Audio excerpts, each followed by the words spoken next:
বন্ধু হাইটটা যখন যায় পিছন ফিরা ফিরা চায়। দেখলে তারে মনের ভিতর দো তারা বাজায়।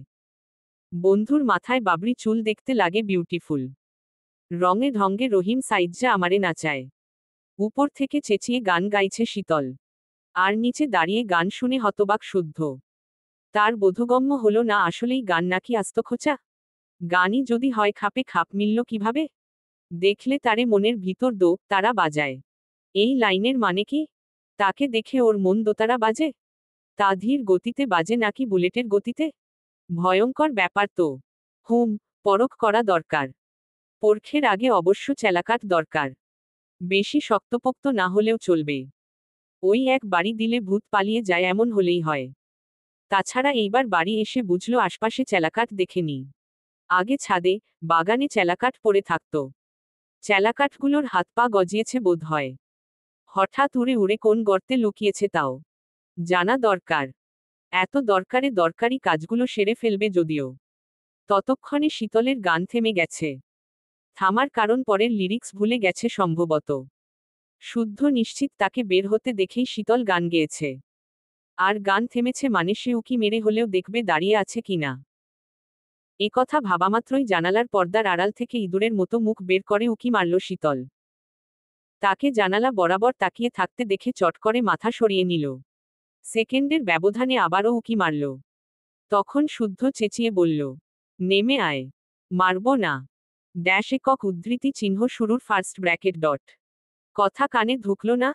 আয় বলছি, ভাজা বাদাম কিনে দিব। একক উদ্ধৃতি চিহ্ন শুরুর ফার্স্ট ব্র্যাকেট ডট। আমাকে যেতে হলে খবর আছে তোর। একক উদ্ধৃতি চিহ্ন শুরুর ফার্স্ট ব্র্যাকেট ডট। 1 থেকে 10 গুণব। এর মধ্যে না এলে আজ সারারাত কান ধরে দাঁড় করিয়ে রাখব। একথা শুনে শীতল পর্দার আড়ালে থেকে জবাব দিল, আমি কিছু করিনি শুদ্ধ ভাই। আমি কখন বললাম তুই কিছু করেছিস? আয়, আয়, দ্রুত আয়, বের হতে হবে আমাকে। আমি এত বোকা না। বাদামের লোভ দেখিয়ে চেলাকাঠ দিয়ে মারার ধান্দা। কি ভেবেছেন বুঝি না কিছু? ভালোই তো চালাক হয়েছিস। চালাক হওয়া খুবই ভালো। তবে কতটা চালাক হয়েছিস পরীক্ষা নেব সময় করে। এখন আয়। নয়তো চলে যাব কিন্তু। কোথায় যাবেন? পাত্রী দেখতে। আমি যাব না? না, আগে আমি দেখে আসি, পছন্দ হলে সবাই গিয়ে দেখে আসিস। মেয়ে কি করে? দেখতে কেমন? গায়ের রং সাদা নাকি কালো? আমার মতো লম্ব চুল নাকি বব কাটিং? কাজল পরলে সুন্দর দেখায় তো? সুন্দরী বউ লাগবে না আমার। আমি চাই বুদ্ধিমতী বউ। সুন্দরীরা বোকা আর মাথামোটা টাইপের হয় সেটার জলজ্যান্ত প্রমাণ তুই। একথা শুনে শীতলের মুখের হাসি মিলিয়ে গেল। মন ভার হল। সে মুখ গোমরা করে জবাব দিল, চোখের সামনে থেকে বিদায় হন, নামব না আমি। ওকে। আচ্ছা শোন, একটা কাজ করে দিতে পারবি? করলে কচকচে 500 টাকার নোট দেব। কি কাজ শুদ্ধ ভাই? একটা মোটা চেলাকাঠ আমার রুমে রেখে আসবি। আজকাল বাড়িতে জংলি বিড়ালের উপদ্রব বেড়েছে। মুখের ভাষাও ঘ নো। শায়েস্তা করা লাগবে। এসে যদি দেখি কাজ কমপ্লিট করেছে তাহলে সাথে সাথে টাকা পেয়ে যাবি। সত্যি তো? আচ্ছা। থাক তাহলে রাতে দেখা হচ্ছে। টাকা নেওয়ার জন্য রেডি থাকিস। একথা বলে শুদ্ধ সময় দেখে দ্রুতপায় বেরিয়ে গেল চৌধুরী বাড়ির গেট পেরিয়ে। শুদ্ধ চালাকিও ধরে ফেলেছে সে। তবে চালাকি খাটল না দেখে খিলখিল করে হেসে উঠল। শুদ্ধকে জব্দ করতে পেরে খুশির অন্ত নেই। দুটো ডানা থাকলে আকাশে এখনই দুচক্কর মেরে আসার মতো খুশি তার অন্তরে। সন্ধ্যায় বাড়ির সদস্যের সামনে ওই দুঃসাহসিক কাজটা করতে পেরে মন যেন পুরো পৃথিবীর সামনে বলতে চাচ্ছে, পৃথিবী এত সুন্দর ক্যা? সুখ এত শান্তির ক্যা? একথা বলে সে ধারালো নখের দিকে তাকিয়ে নখের উপর চুমু খেল। তারপর কায়দা করে ভ্রুজোড়া নাচিয়ে দুষ্টু হেসে বলল, আসবি আর লাগতে? আজ পিঠে দিয়েছি, এবার মুখে দেব। সুন্দরী মেয়েদের সাথে উড়াউড়ি করার 7 জন্মের মতো ঘুচিয়ে দেব। মুখ ভেঙচি দিয়ে কথাটা বলে স্মরণ হলো শুদ্ধ পাত্রী দেখার কথা বলল। আসলেই কি তাই? গেলে যাক। তার মতো বিশুদ্ধ পুরুষকে কোন মেয়ে সঙ্গী হিসেবে নিয়ে কপাল পুড়াতে চায় সেও দেখবে। অবশ্য সেই মেয়ের জন্য অগ্রিম আকাশসম সমবেদনা। একথা বলে মিটিমিটি হাসতে হাসতে রুমে চলে গেল সে। খুব শান্তি লাগছে। রাগ মিটেছে। এতক্ষণ রাগে মাথা টাথা হ্যাং হয়ে যাচ্ছিল যেন। ইচ্ছে করছিল দাঁতের তলে দিয়ে পিষতে। এত রাগ হতো না, যদি না পেয়ারা গাছের লাল পিঁপড়ে কামড়ে অবস্থা খারাপ করে দিত। পিঁপড়ের জ্বালায় লাফ মেরে নামতে পারত। গাছে উঠতে নামতে ভালোই পারে সে। 3 বোনের মধ্যে সেই একমাত্র গাছে উঠতে পারে। শুধু নিচে কাটা বিছানো থাকায় নামতে পারেনি। কাহিনী এখানে শেষ হলে তাও হতো। মনকে বুঝো দিতে পারত। হারামি পিঁপড়ের কামড়ে কান্নাকাটি করে মানুষ হাসাতে চায়নি। এখন তো বড় হয়েছে। পিঁপড়ের কামড়ে কাঁদলে লোকে কি বলবে? তাই সে কথা গোপনই থাক। কিন্তু পেয়ারার ফুলের উপর বসা হারামজাদা মৌমাছিটাও ভুনভুন করে উড়ে এসে ঠিক ঘাড়ের উপর দিয়েছে হুল ফুটিয়ে। এক হাতে ডাল ধরে আরেক হাত দিয়ে মৌমাছি সরাতে গিয়ে দেখে 3টে মৌমাছি। 3টে কামড়ে ধরে আছে। তারপর কোনোমতে 3টেকে পিষে মেরে কাঁদছিল সে। খুব জ্বলছিল। মৌমাছির কামড়ে জ্বালা যত বাড়ছিল তার সব রাগ জমা হচ্ছিল শুদ্ধর উপর। তার কারণে এসব হয়েছে। তারপর আর কি সুযোগ মতো সেও নখ দিয়ে তাকেও জ্বালিয়ে দিল, দেখ কেমন লাগে। অতঃপর এখন শান্তি আর শান্তি। আজ মন ভালো থাকা পড়তে বসল। কিছুক্ষণ বই নিয়ে নেড়েচেড়ে দেখে তার মনে হলো কাল থেকে রমজান মাস। পবিত্র মাস। এ মাসে পড়ে কি হবে? ঈদের পর মেলা সময় আছে। তখন পড়লেই হয়। এখন মন ভালো উপন্যাসের বইটা শেষ করা যাক। যেই ভাবা, সেই কাজ, সে উঠে গিয়ে অর্ধেক পড়া উপন্যাসের বই নিয়ে শুয়ে পড়ল। উপুর হয়ে শুয়ে বুকের নিচে বালিশ নিয়ে মনোযোগ সহকারে পড়তে লাগল। পড়তে পড়তে তার একটা লাইন বেশ পছন্দ হলো। কাউকে জীবন্ত লাশ বানাতে চাও? তবে তার সবাঙ্গে তীব্র ভালোবাসার জীবাণু ছড়িয়ে দাও। রন্ধে রন্ধে তুমি নামক রোগ ছড়িয়ে দাও। তোমার নাম তার মনকুঠুরিতে খোদাই করতে বাধ্য করো। যদি করো, দেখবে সে মরবে না, তবে ভালোও থাকবে না।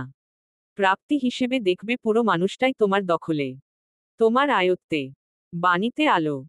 কথাখানা ভারী পছন্দ হলো শীতলের। চিত হয়ে শুয়ে বইটা বুকের উপর রেখে গভীর চিন্তায় মগ্ন হল। ভাবল অনেক কিছু। তার শত্রু ওই একটা। তাকে এই মন্ত্রে কাবু করলে কেমন হয়? শুনশান এরিয়া। চারদিকে অন্ধকার জঙ্গল। সেই জঙ্গল পেরিয়ে শুদ্ধ 5 মিনিটের পথ পায়ে হেঁটে এসে থেমেছে নির্জন এক স্থানে। তারপর আশেপাশে তাকিয়ে প্রবেশ করল জঙ্গলের আরো গভীরে। সারি সারি গাছ। অন্ধকার পথ। কাটা ঝোপে ভরা মেঠো পথ পেরেই এসেছে আধা ভাঙ্গা পুরনো এক খুপরির কাছে। খুপরিটা দেখে মনে হচ্ছে কয়েক বছর আগে কোনো বাড়ি বানাতে গিয়েও বানানো হয়নি। অবহেলায় ইট খসে গেছে। সবুজ লতা পাতায় ভরা গেছে খুপরির ফুরবল প্রচীর। আশপাশের বড় বড় গাছের পাতা ঝরে শুকিয়ে মাটিতে পড়ে আছে। কদম ফেলার সাথে সাথে মর্মর শব্দ হচ্ছে।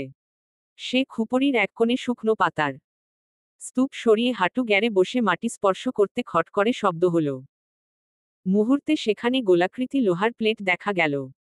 আশ্চর্যজনকভাবে প্লেটের মাঝখানে হালকা নীল আলো জ্বলে উঠল। ঘুরছে প্লেটটা। পার্টান লক চাচ্ছে। শুদ্ধ অদ্ভুত কায়দায় প্যাটার্ন আঁকলে ইংলিশে এস অক্ষরটি ভেসে লক খুলে গেল। দেখা মিলল একটি গেটে পা রাখতেই সাপের মতো প্যাঁচানো সিঁড়ি। সিঁড়িতে দাঁড়িয়ে লোহার প্লেটের মাধ্যমে গেট বন্ধ পুনরায় বন্ধ করে সিঁড়ি বেয়ে নামল সে এলো। তারপর নির্দিষ্ট এক স্থানে দাঁড়াতেই শরীর স্ক্যান হলো। স্ক্যান করার কারণ শরীরে যদি কোনোভাবে ক্ষতিকর কিছু লেগে থাকে তাহলে সেটা রিমুভ হয়ে যাবে, নতুবা অ্যালার্ট দেবে। এখানে প্রবেশের আগে এমন অনেক সতর্কতা মানতে হয় তাকে। মানার মতো সিস্টেম অন রেখেছে। তাছাড়া পার্সোনাল ল্যাবে অনেক কিছু আছে, সেগুলো একদিকে যেমন উপকারী তেমনি ক্ষেত্রবিশেষ হয়ে দাঁড়ায় প্রাণনাশী। শুদ্ধর শরীর স্ক্যান হয়ে গেলে দরজার দিকে এগিয়ে গেল। পিপ পিপ শব্দে বোতাম চেপে পাসওয়ার্ড ইন করল। মুহূর্তেই গেট খুলে যেতেই চোখ পড়ল এক মানবীর দিকে। মানবী অ্যাপ্রন পরিহিত অবস্থায় সোফায় গা এলিয়ে বসে আছে। চোখজোড়া বন্ধ, অথচ ঠোঁটে অমায়িক হাসি। হঠাৎ সেই হাসি মুছে গেল। দ্বিতীয় কারো উপস্থিতি টের পেয়ে চোখ খুলে তাকালো। শুদ্ধকে দাঁড়িয়ে থাকতে দেখে উঠে দাঁড়াতেই শুদ্ধ ভেতরে প্রবেশ করে বলল, ঐশ্বর্য কোথায়? কেবলই ফ্রেশ হতে গেল। চলে আসবে এক্ষুনি। হঠাৎ জরুরি তলব? কাজ হয়ে গেছে। কোনটা? পুরনোটা। নতুন কোনো সিমটম দেখা দিয়েছে? হুম। কি? ছেলেটার পুরুষালী হরমোনগুলো ব্লক হয়ে নারীর দেহের হরমোন তৈরি হচ্ছে, এবং পুরুষালী অবকেটে ধীরে ধীরে নারী দেহের গঠন প্রকাশ পাচ্ছে। তার মানে আমার ধারণায় সঠিক মেডিসিন বদলে দিয়েছে কেউ। হুম। তবে অবাক করার মতো ব্যাপার ঘটেছ সব। যেমন, ছেলেটার কণ্ঠস্বর মেয়েদের মতো শোনাচ্ছে। শরীরে অস্বাভাবিকভাবে পশম এবং তার পুরুষালী স্তনবৃত্ত প্রাপ্ত বয়স্ক নারীর মতো দেখাচ্ছে, যা আমাদের ধারণার বাইরে ছিল। কথা হচ্ছে, এই মেডিসিন কোথা থেকে এলো, কারা বানালো, তাদের মূল উদ্দেশ্য কি? এটার রেজাল্ট ভয়াবহ। কেউ যদি প্রতিশোধমূলক কাজ করতেও এটা বাজারজাত করে তাহলে পুরুষ সমাজ হুমকির মুখে। কথা শুনে শুদ্ধ ঘাড় ঘুরিয়ে একবার তাকিয়ে পাশের রুমে চলে গেল। পরনের পোশাক ছেড়ে ল্যাবের পোশাক পরে গেল নির্দিষ্ট একটি কক্ষে। কাচের তৈরি বিশালাকা কক্ষে শুয়ে আছে জীবন্ত পুরুষ। শ্বাস চললেও চলাফেরা নেই। কথা বলে মাঝে মাঝে। চোখে মেলে তাকায় না, খাবার নিজে হাতে তুলে খায় না। তাকে শুধু বাঁচিয়ে রাখা হয়েছে বিশেষ এক উপায়ে। তবে তার মরার দিন ঘনিয়ে এসেছে। বর্তমানে তার যা অবস্থা, ভদ্রসমাজে চলাফেরা করতে পারবে না সে। কারণ সাধারণ মানুষ তার কাছে খাদ্যে পরিণত হতে পারে, আবার সাপের ন্যায় খোলস ছাড়তেও পারে। শুদ্ধ মুখে মাস্ক পরে এগিয়ে গেল তার কাছে। কে বলবে বড়লোক বাপের ছেলে এটা? যাই হোক, কর্মফল বলে একটা কথা আছে। এসব ভাবতে ভাবতে শুদ্ধ নিজে পরখ করল। মাত্র 4 সপ্তাহে এসব সিমটেম দেখা দিয়েছে। আর কিছুদিন না হয় অপেক্ষা করা যাক। দেখা প্রয়োজন। তাদের আর কি কি দেখতে হয়, তারপর না হয় পরবর্তী ধাপ অনুযায়ী এগোনো যাবে। এরপর সে আর কিছুক্ষণ সেখানে থেকে ঐশ্বর্যের সাথে দেখা করল। কথা হলো গুরুত্বপূর্ণ কিছু বিষয়ে। সেসব করতে করতেই রাত বাজল 1টা। ঐশ্বর্যকে সব বুঝিয়ে দিয়ে বের হয়ে ফিরতে ফিরতে বাজল রাত 1:30। সায়নের পার্টি অফিস তখনও খোলা। পার্টি অফিস পেরিয়ে চৌধুরী বাসায় যেতে হবে। শুদ্ধ কি মনে করে অফিসের ভেতরে প্রবেশ করল। তাকে দেখামাত্রই আজমসহ সকলেই ব্যতিব্যস্ত হয়ে গেল। শাহরিয়ার ভাইয়ের ছোট ভাই মানে তাদেরও ভাই। মুখে মুখে শুদ্ধকে ভাই ভাই ডেকে ব্যস্ত রাখতে চাইলেও খুব একটা লাভ হলো না। শুদ্ধ চট করে চেয়ার ছেড়ে উঠে দাঁড়ালো। তারপর আজমকে বলে বসল, ভাইয়া কোথায়? উহুম, বাড়তি কথা নয়, কাজের কথা বলো। ভাই একটু কাজে গেছে, চইলা আসবে নে। কোথায় গেছে? কনককে মারা দিতে। হালায় হহুত জ্বালাইতাছে। শাহরিয়ার ভাইয়ের ঠা প না খাইয়ে মা দা চো দ সুধরাইব না। আপনি বসেন ভাই, ঠান্ডা খান। কনক মানে সিদ্দিকের চেলা? হ ভাই। কি করেছে সে?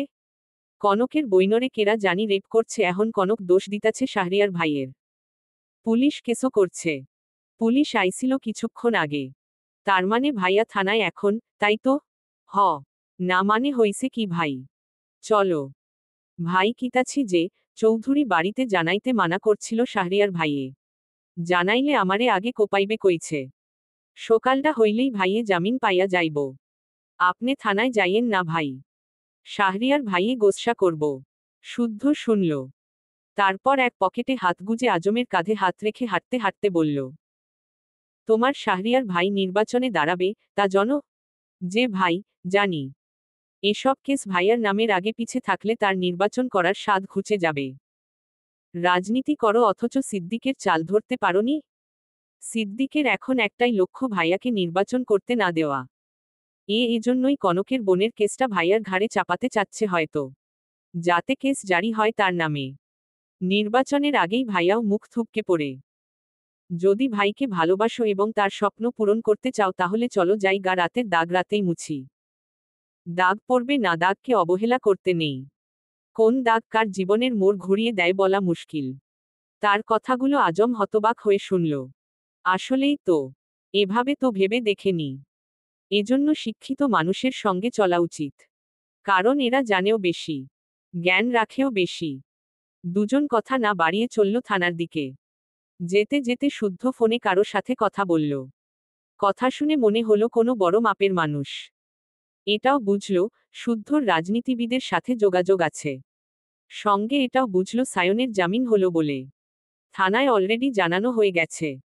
ঘটনা বুঝে আজম হঠাৎ আমতা আমতা করে বলল, ভাই একখান কথা কইতাম অনুমতি পাইলে। হুম। রাগ কইরেন না। ভুল কইলে মাফ কইরে দিয়েন। মনের কথা চাইপ্পা রাখতে পারি না দীখা কইতাছি। একক উদ্ধৃতি চিহ্ন শুরুর ফার্স্ট ব্র্যাকেট ডট। ভাই, আপনি ওসব কাজ ছাইরা আমগো লগে মাঠে আইসা পড়েন। কি দরকার শুধু শুধু অবুজ ইন্দুরের হোগায় ইঞ্জেকশন মারা? আমগো চাইরপাশে বড় বড় মেলা ইন্দুর আছে।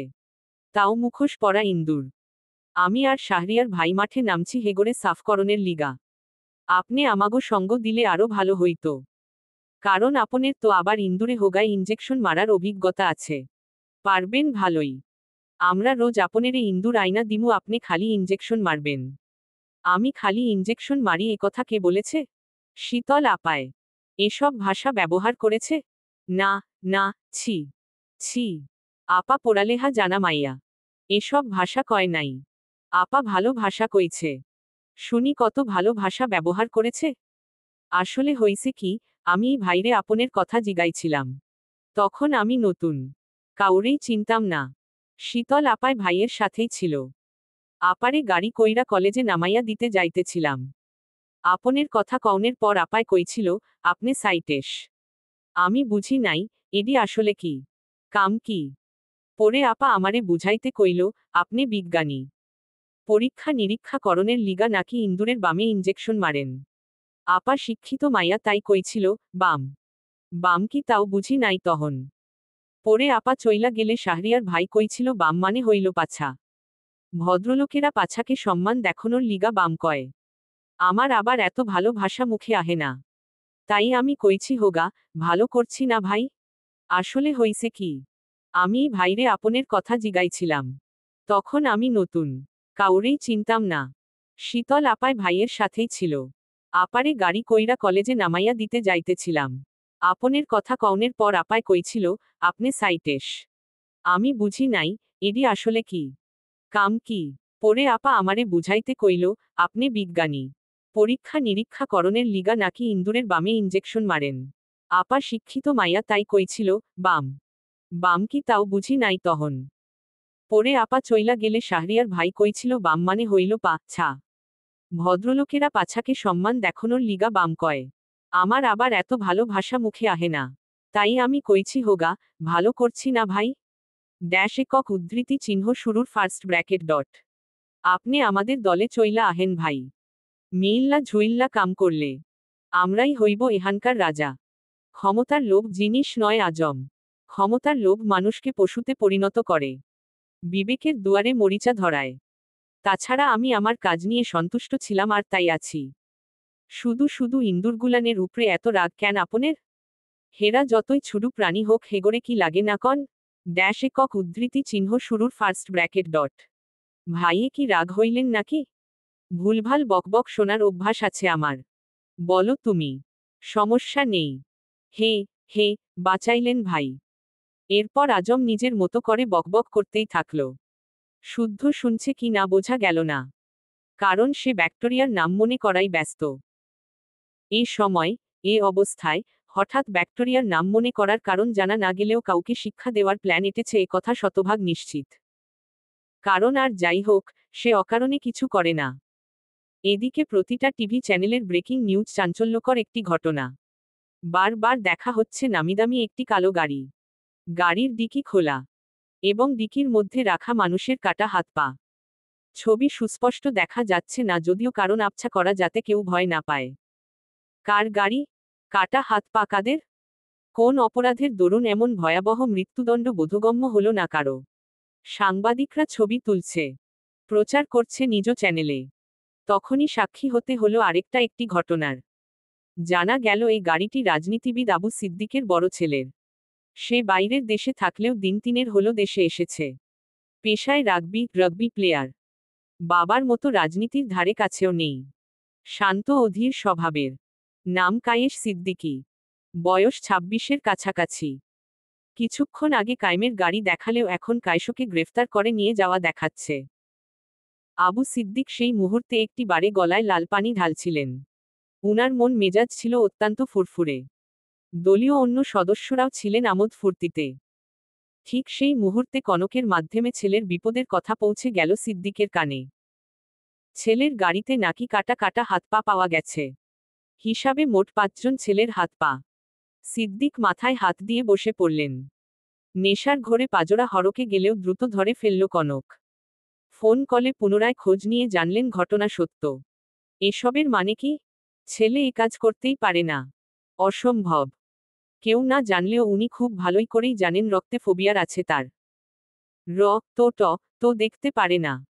এর আগে রক্ত দেখে বহুবার প্যানিক অ্যাটাক হয়েছে তার। হসপিটালে থেকে অনেকবার চিকিৎসা চলমান। এমনকি ছেলের কারণে বাসায় মুরগি কবুতরও জবাই হয় না, অথচ কার এত বড় স্পর্ধা হলো যে ছেলেটাকে এভাবে ফাঁসাল? কিসের রাগ তুলল? সে যেই হোক, তাকে ছেড়ে দেওয়া যাবে না। বরং এর পেছনে কারা আছে সেটাও বের করতে হবে। এমন ভয়ঙ্কর প্ল্যান যার মাথা থেকে বেরিয়ে সে সাধারণ কেউ নয় নিশ্চয়ই। এসব ভেবে উনি সময় নষ্ট না করে উঠে দাঁড়ালেন। চট করে উনার স্মরণ হলো সায়নের কথা। সায়ন থাকলে এসব ঝামেলা চুটকি মেরাই সমাধান করে দিত। কিন্তু এখন সে নেই। নতুন করে পাখা গজিয়েছে তার, এখন দিন উড়ুক। সময় করে টুপ করে পাখা ঝেঁটে দিলেই হবে। সদ্য উড়তে শেখা পাখি উচ্চতায় গেলে নিজেকে অন্য কিছু মনে করে। সায়নের একই অবস্থা। দল ছেড়ে সে ভেবেছিল একাই দল গোছাতে পারবে, অবশ্য সে পারলেও তাকে করতে দেওয়া হবে না। কারণ সোনার ডিম পাড়া হাঁসকে তার ক্ষমতা বুঝতে দেওয়া বুদ্ধিমানের কাজ না। এতে মালিকের বিপদ কি না? কায়েসের ঘটনা যখন টিভি চ্যানেলের ব্রেকিং নিউজ আজম, শুদ্ধ আর সায়ন একসাথে থানা থেকে বের হচ্ছিল, তখন আজমকে তাদের দলের একজন কল করে ঘটনা জানাতেই সেও সায়নের কানে কথাখানা পৌঁছে দিল। সায়ন শুনে হঠাৎ হো হো করে হেসে উঠল। হাসতে হাসতে পেটে খিল ধরার উপক্রম। শুদ্ধ কিছু না বললেও আজম বলল, হাসেন ক্যা ভাই? আমারেও কন আমিও একটু হাসি। এমনি এমনি হাসছি না রে পাগলা। খেয়ে বাপ ডাকার সময় এসে গেছে বেচারা সিদ্দিকের। ওর নাজেহাল অবস্থা দেখে হাসছি। কিন্তু একাম করল ক্যাডায়? আছে একজন। ক্যাডা ভাই? আমার ছায়াসঙ্গী। এরপরের প্রশ্ন করার সাহস হলো না আজমের। তবে ধারণা করে ঠোঁট টিপে হাসল। সায়ন আজমকে চলে যেতে বলে দুই ভাই এগোলো বাড়ির পথ ধরে। দুজনের কাছে দুটো বাইক। মাঝারি গতিতে পাশাপাশি বাইক চালাচ্ছে দুভাই। কারো মুখে কথা নেই। অথচ কিছুক্ষণ আগের ঘটনায় দুজনই অবগত। তারা এও জানে, কায়েসকে পরিকল্পনা ছাড়াই ফাঁসিয়ে দিয়ে পাশার পুরো চাল উল্টে দিয়েছে সুবর্ণ চৌধুরী স্বর্ণ। এই স্বর্ণ মাঝে মাঝে এমন সব কাজ কারবার করে সায়ন না হেসে পারে না, এটাও যে রাগের বহিঃপ্রকাশ খুব করে জানে সে। আর তার একটা কাজেই খেলার মোড় চূড়ান্ত সীমানায় নিয়ে যাবে এটা হয়তো সিদ্দিক আন্দাজও করতে পারবে না। যদিও চালটা একটু প্যাঁচানো।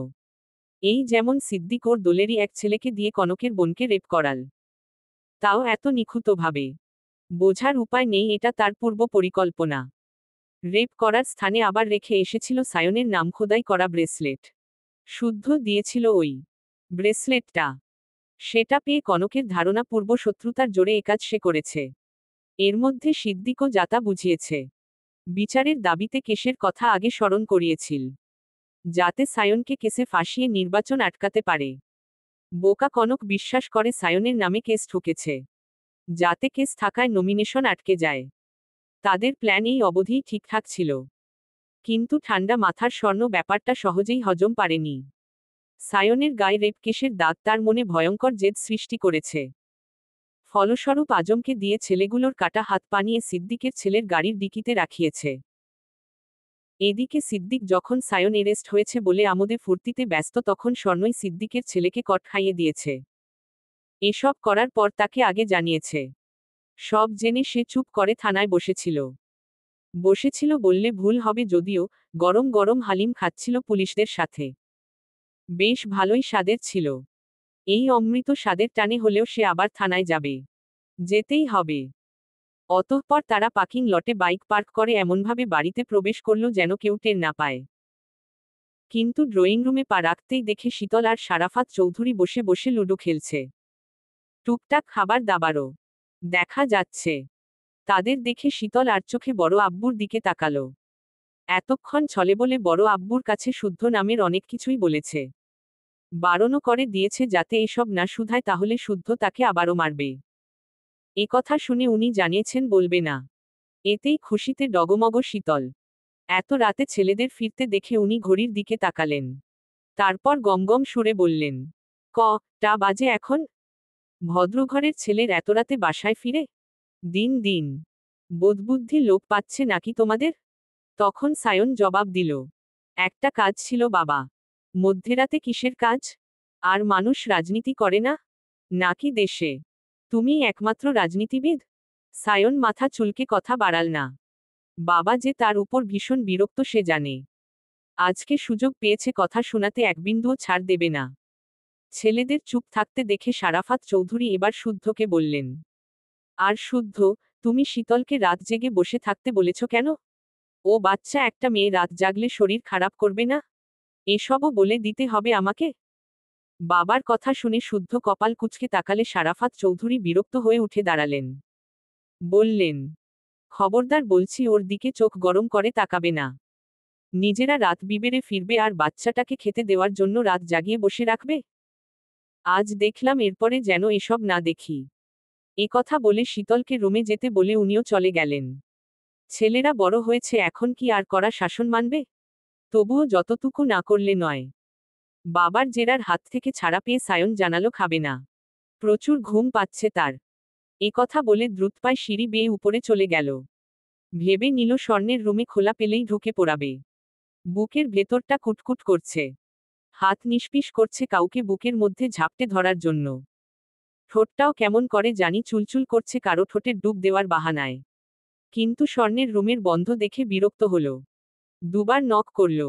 তারপর ফিসফিস করে ডাকল, যান, আয় যান, দরজা খোল। ড্যাশ শুরুর ফার্স্ট ব্র্যাকেট ডট। আরে বাল দরজাটা খুল। দুটো চুমু খেয়েই চলে যাব। শরীরের শক্তি পাচ্ছি না সোনা, কাছে আয় একটাবার। কতক্ষণ দেখি নাই তোকে। ওই হারামজাদা সিদ্দিকের বউয়ের কসম, তোর কপালে, দুচোখে, দুই গালে, নাকে, ঠোঁটে, থুতনিতে, গলায়, আর কাঁধে একটু চুমু খাবো। এইটুকুতেই হয়ে যাবে আমার। খোল সোনা। ড্যাশ একক উদ্ধৃতি চিহ্ন শুরুর ফার্স্ট ব্র্যাকেট ডট। ঘুমের ঢং মারাও? আমি জানি তুই ঘুমাসনি। স্বর্ণ। আয় স্বর্ণ কোমল। বালের বউ আমার, তোর ঘুমের মায়েরে ভালোবাসা দিবসের শুভেচ্ছা। এবার তো খোল। ড্যাশ একক উদ্ধৃতি চিহ্ন শুরুর ফার্স্ট ব্র্যাকেট ডট। চুমুর জন্য ক্ষুধার্ত আমি। তুই একজন ক্ষুধার্ত মানুষকে খেতে দিলি না। পাষাণী কোথাকার।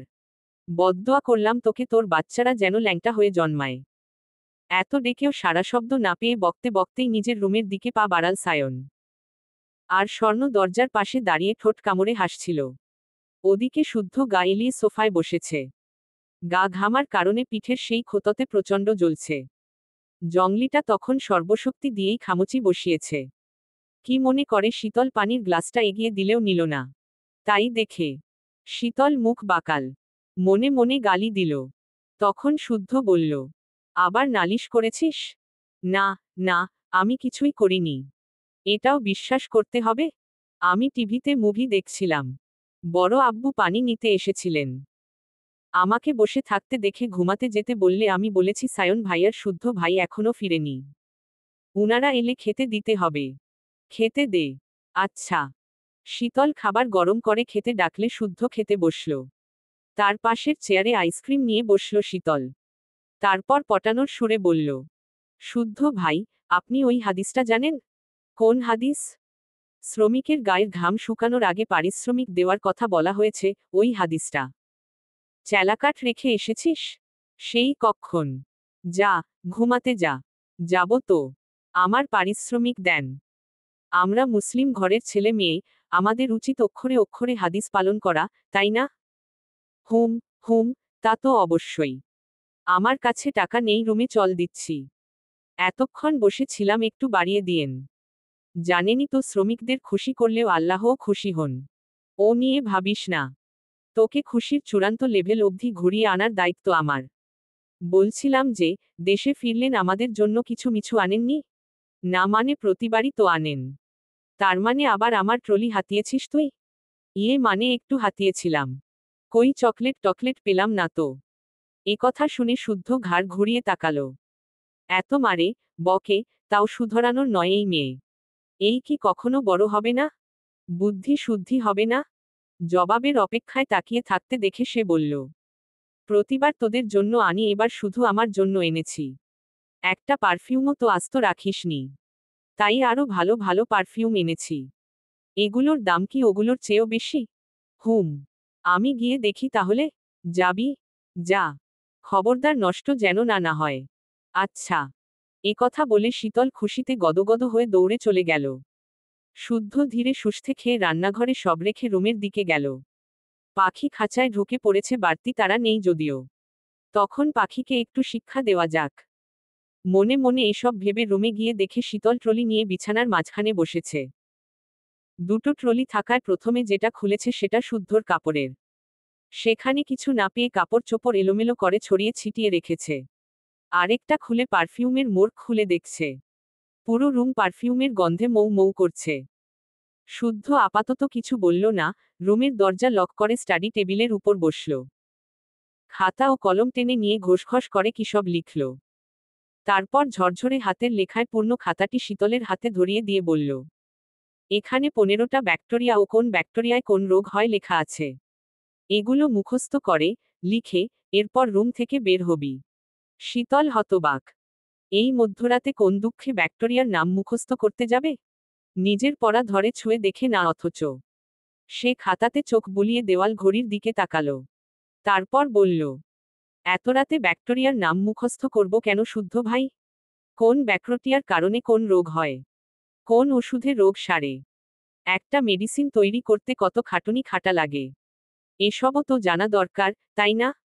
তাছাড়া মেডিসিন ট্রায়াল দিতে ইঁদুরের হোক না মানে বামে ইঞ্জেকশন মারি কেন, এর পেছনের কাহিনীও জানতে পারবি। শীতল মুখ লটকে তাকিয়ে রইল। মধ্যরাতে এসব অত্যাচার সহ্য হয়? সে খাতাতে চোখ বুলিয়ে নিল। এত বড় বড় ইংলিশ বানান উচ্চারণ করবে কিভাবে? পড়তে গিয়ে দাঁতগুলো না ঝোড়োঝোড়ো করে পড়ে যায়। সে খাতা থেকে নজর সরিয়ে বিছানা থেকে নামতে নামতে বলল, অনেক রাত হয়েছে। বড় আব্বু রাত জাগতে বারণ করেছে। শরীরটাও খারাপ লাগছে শুদ্ধ ভাই। কাল মুখস্থ করে দেব। এ কথা বলে দরজার কাছে গিয়ে দেখে দরজা লক করা। পার্স ইন করলে দেখাচ্ছে রং পাসওয়ার্ড। সে বিস্ফোরিত দৃষ্টিতে পেছনে ঘুরে দেখে শুদ্ধ নেই। ওয়াশরুম থেকে পানি পড়ার শব্দ আসছে। অর্থাৎ জব্দ করার সব পথ ঠিকঠাক করে সে গেছে ফ্রেশ হতে। শীতল পুনরায় পার্স দিল। না, তাও হলো না, বরং শুদ্ধর ফোনে এলার্ট নোটিফিকেশন আসতে থাকল। শীতল কাদো কাদো হয়ে পুনরায় বিছানায় বসল। এবার কি হবে? 20 মিনিট পর শুদ্ধ মাথা মুছতে মুছতে বেরিয়ে এলো। কালো ট্রাউজার আর সাদা টি শার্ট। তাকে মলিন মুখে দাঁড়িয়ে থাকতে দেখে শুদ্ধ সুধাল, মুখস্থ বল দেখি। শুদ্ধ ভাই, আর কখনো আপনার অবাধ্য হব না। টাকাও লাগবে না। যেতে দিন প্লিজ। একথা শুনে শুদ্ধ এগিয়ে তার মুখোমুখি দাঁড়ালো। ঠান্ডা হাতে শীতলের কপাল স্পর্শ করে তাপমাত্রা দেখে বলল, জ্বর নেই তো? তাহলে ভুল বকছিস কেন? সত্যি বলছি। এই সত্যি এই অবধি কতবার বলেছিস?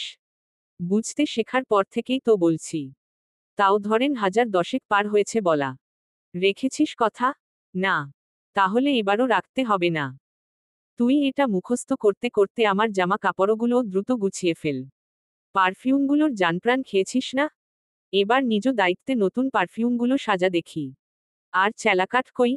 খাটের নিচে। শুদ্ধ সেটা বের করে দেখে লাল মেহগুনি গাছের শক্তপোক্ত চেলাকাঠ।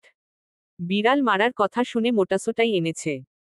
সে চেলাকাঠটা ঘুরিয়ে ঘুরিয়ে দেখতে দেখতে বলল, কাজে হাত দেওয়ার আগে চেলাকাঠটাকে ঝটফট সালাম কর দেখি। আর করব না বললাম তো। এ কথা বলেই শীতল ভ্যা ভ্যা করে কেঁদে দিল। না মারতেই কেঁদে কেটে একাকার অবস্থা। তখন শুদ্ধ বলল, সন্ধ্যায় খামুচি মেরেছিলি কেন? জানে ভয় নেই? একবারও মনে হয়নি। এর ফল কি হতে পারে? শীতল এবার বুঝল তখনকার রাগ তোলার জন্য তাকে ভুলিয়ে ভালিয়ে এখানে এনেছে। সে ভেজা চোখে পিটপিট করে তাকালো। বুঝল কিছু না বললে মার হজম করতে হবে। কিন্তু বিনাবাক্যে মার না খেয়ে তার ভুলো চোখে আঙ্গুল দিয়ে দেখিয়ে দেওয়া দরকার। তাই আর কিছু না ভেবে সে পেছনে ঘুরে কামিজের চেনের কিছুটা নামিয়ে দিল।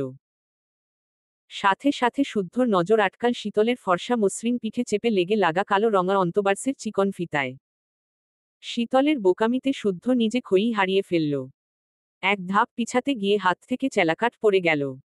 তখন শীতল কান্নামিশ্রিত গলায় বলল, দেখুন আপনার জন্য মৌমাছি কামড়ে কি করেছে। ওহ, নিজের ব্যথাটা ব্যথা আর আমারটা বুঝি শরীর না?